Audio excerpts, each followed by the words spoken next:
Following the invasion of France on June 6, 1944, the Allies found the fighting very difficult.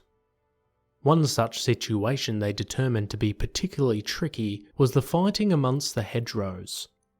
In this video we look at the Rhino Tank and its uses during World War II.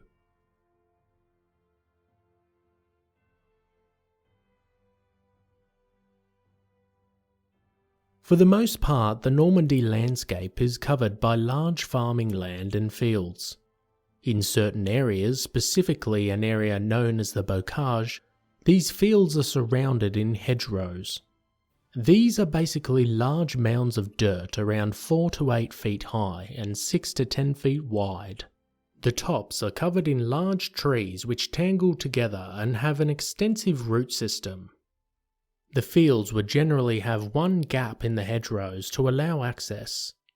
However, the Germans would usually cover these gaps with anti-tank weapons. They would also set up arcs of fire with their machine guns and their own tanks. This made these fields incredibly dangerous for the Allies. Tanks were able to just drive over the hedgerows in some cases. However, this exposed their thinly armoured undersides.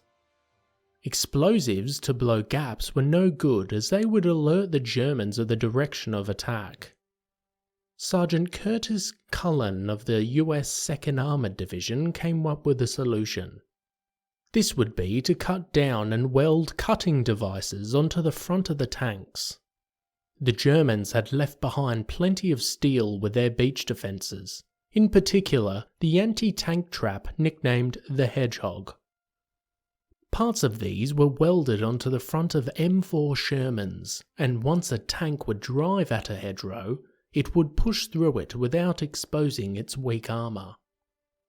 Lieutenant General Omar Bradley observed the tank in use and after its success, approved it to be used widely across the tank divisions. Because of the shape and visual aspects, the tanks would come to be known as Rhino Tanks.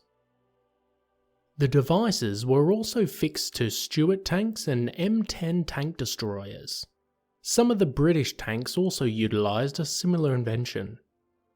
As Operation Cobra, the push into Normandy, began, the Rhino tanks would see a lot of use. They could be seen pushing their way through the hedgerows and into fields with the infantry following behind. As indicated earlier, the Germans had set up formidable defences and inflicted heavy losses on the Allies.